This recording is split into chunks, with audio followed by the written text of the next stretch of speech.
حضرت حسین بن منصور حلاج رحمت اللہ علیہ تستر سے بصرہ کے لیے روانہ ہوئے تو راستے میں خیال آیا کہ پہلے کیوں نہ مکہ معظمہ کی طرف چلا جائے۔ چنانچہ آپ مکہ معظمہ پہنچے۔ نامور مورخ اور سیرت نگار خطیب بغدادی نے محمد علی بن کنانی کے حوالے سے روایت کیا ہے کہ حسین ابن منصور حلاج رحمت اللہ علیہ جب مکہ معظمہ پہنچے تو اس وقت ایک تہبند اور ایک گدڑی میں ملبوس تھے۔ ان کے کپڑے ازحد میلے ہو چکے تھے، مگر انہیں عبادت اور ریاضت میں مشغولیت کے باعث کپڑے دھونے یا بدلنے کی مہلت میسر نہ آئی۔ حضرت حسین بن منصور رحمت اللہ علیہ کے بارے میں ابو یعقوب نہرجودی بیان کرتے ہیں کہ حضرت حسین بن منصور پہلی بار جب مکہ معظمہ پہنچے تو سال بھر مسجد حرام کے صحن میں قیام پذیر رہے۔ وضو، طواف اور حوائج ضروریہ کے علاوہ کسی لمحے بھی اپنی قیام گاہ سے دوسری جگہ نہیں جاتے تھے۔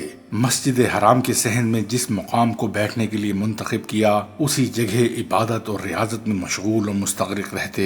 بارش ہو یا دھوپ ہو، آندھی ہو یا گرمی ہو یا سردی ہو، انہیں کسی چیز کی پرواہ نہیں تھی۔ مسجد حرام کے صحن میں قیام کے دوران حضرت حسین بن منصور حلاج رحمت اللہ علیہ تقریباً روزانہ روزے سے ہوتے۔ افطار کے وقت ان کے لیے ایک روٹی اور ایک کوزے میں پانی لا کر سامنے رکھ دیا جاتا۔ آپ رحمت اللہ علیہ ایک گھونٹ پانی سے روزہ افطار فرماتے، افطاری کے بعد نماز مغرب ادا کرتے اور لمبی دعا و التجا فرماتے۔ بعد ازاں روٹی کے چاروں کونوں میں سے ایک ایک نوالا توڑ کر کھاتے تھے۔ اس کے بعد ایک گھونٹ پانی پیتے اور باقی روٹی مٹی کے کوزے پر ہی رکھ دیتے۔ ان کی اس باقی ماندہ روٹی اور کوزے کو پھر ان کے سامنے سے اٹھایا جاتا۔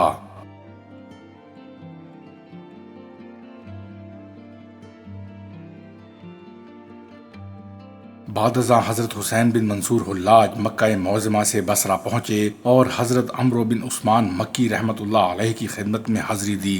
حضرت عمرو بن عثمان مکی رحمت اللہ علیہ کو محدثین کرام میں ایک بلند مقام حاصل تھا۔ آپ رحمت اللہ علیہ اپنے تلازمہ کو صحیح بخاری کی تعلیم دیتے۔ آپ ایک عرصے تک مکہ معظمہ میں معتکف رہے اور پیر حرم کے لقب سے مشہور و معروف ہوئے۔ آپ حلقہ ارادت رکھتے تھے، لوگ آپ کو باعث عزت اور سعادت سمجھتے تھے۔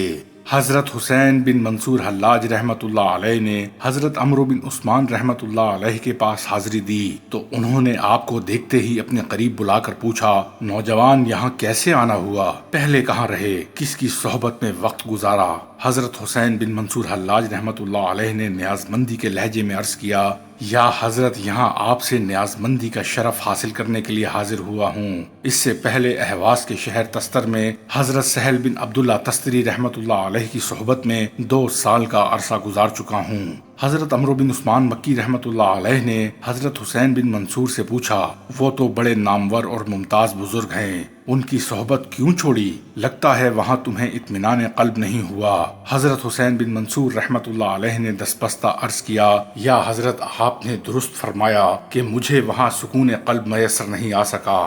وہ خاموش طبع اور سست روی سے کام لینے والے شخص ہیں، جبکہ میرے مزاج میں تیزی اور تیز روی داخل ہے۔ میں معرفت کی منازل بہت جلد طے کرنا چاہتا ہوں، اس لیے وہاں سے چلا آیا۔ دوسرا یہ کہ ان کے اور میرے خیالات اور نظریات میں بھی فرق تھا۔ حضرت عمرو بن عثمان رحمت اللہ علیہ نے 2 ٹوک الفاظ میں حضرت حسین بن منصور رحمت اللہ علیہ سے کہا، نوجوان، بے قراری اور اضطراب تمہارے وجود کا حصہ ہے۔ تم یہاں بھی زیادہ دیر ٹھہرتے نظر نہیں آتے۔ تمہارے اندر جو آگ کا شعلہ بھڑک رہا ہے اس کا بجھنا انتہائی مشکل ہی نہیں بلکہ ناممکن ہے۔ ایک دن یہی شعلہ تمہیں جلا ڈالے گا، تمہارے سارے وجود کو بھسم کر دے گا۔ اللہ خیر کرے۔ بہرحال ہم تمہیں مایوس نہیں کرتے اور اپنے حلقہ ارادت میں داخل کرتے ہیں۔ ہم سمجھتے ہیں کہ تم مریدی کے آداب سے بخوبی واقف ہوگے۔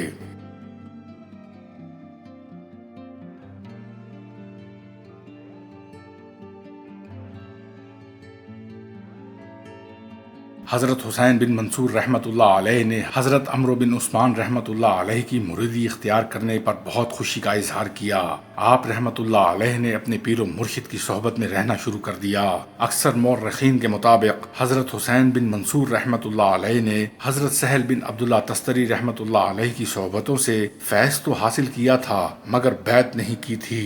یوں حضرت عمرو بن عثمان رحمت اللہ علیہ حضرت حسین بن منصور کے مرشد اول ہیں۔ حضرت عمرو بن عثمان مکی رحمت اللہ علیہ نے چند روز بعد حضرت حسین بن منصور رحمت اللہ علیہ کو نماز عصر کے بعد اپنے پاس بلا بھیجا اور تجسس آمیز لہجے میں پوچھا، یہ بتاؤ کہ اگر حاکم وقت یا امیر المومنین تمہیں اپنا رازداں بناتے ہیں، تم پر اعتبار اور اعتماد کرتے ہوئے تم پر چند راز آشکار کرتے ہیں اور ساتھ ہی تمہیں تاکید بھی کر دیتے ہیں کہ ان رازوں کو افشا نہ کرنا، انہیں صرف اور صرف اپنے سینے ہی میں محفوظ رکھنا اور ان کے اعتماد اور اعتبار کو ٹھیس نہ پہنچانا، لیکن تم ایسا نہیں کرتے، ان رازوں کو سر عام اور سر بازار لوگوں کو بتاتے پھرتے ہو، تمہارے اس فعل و عمل اور کردار و گفتار کی تمہیں کڑی سے کڑی اور سخت ترین سزا یعنی موت دی جاتی ہے، تو پھر تم اس صورتحال میں کیا کرو گے؟ کیا تم پھر بھی ان رازوں کو فاش کرو گے اور موت کو گلے لگا لو گے؟ حضرت حسین بن منصور رحمت اللہ علیہ نے انتہائی بے باکی اور جرت اور جسارت کے ساتھ جواب دیا،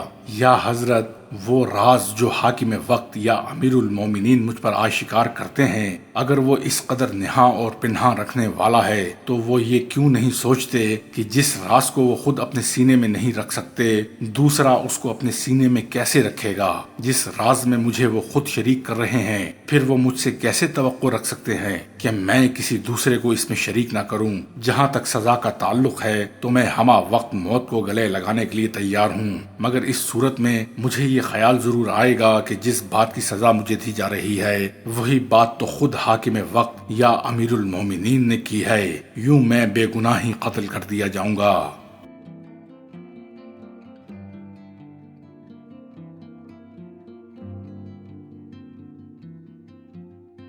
حضرت حسین بن منصور رحمت اللہ علیہ کی یہ گفتگو حضرت عمرو بن عثمان مکی رحمت اللہ علیہ کو پسند نہ آئی اور انہوں نے پرزور الفاظ میں کہا، تمہاری باتیں واقعی قابل گرفت ہیں، یہی وجہ ہے کہ تم حضرت سہل بن عبداللہ تستری رحمت اللہ علیہ کے پاس زیادہ عرصہ نہیں ٹھہر سکے، تمہاری گفتگو سے لہو کا رنگ جھلکتا ہے، اگرچہ تمہاری باتیں ہمیں پسند نہیں آئیں لیکن پھر بھی ہم تمہیں اپنی صحبت میں رکھنے کی اجازت دے چکے ہیں اور یہ اجازت ہم واپس نہیں لیں گے، تم تو ہمارے حلقہ ارادت میں داخل ہو چکے ہو، اب ہمیں توقع ہے کہ تم اپنی اصلاح کر لو گے تاکہ تمہاری جان بچ جائے، ورنہ ہمیں خطرہ ہے کہ تم اپنی ان باتوں سے اپنی جان سے ہاتھ گنوا بیٹھو گے۔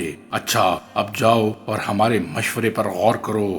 اگرچہ حضرت حسین بن منصور رحمت اللہ علیہ نے اپنے پیر و مرشد حضرت عمرو بن عثمان رحمت اللہ علیہ کی اجازت سے عبادت اور ریاضت اور مراقبہ اور مجاہدہ میں پوری حدت و شدت کے ساتھ وقت گزارنا شروع کر دیا، مگر آپ کے خیالات اور گفتگو میں کوئی تبدیلی نہ آئی۔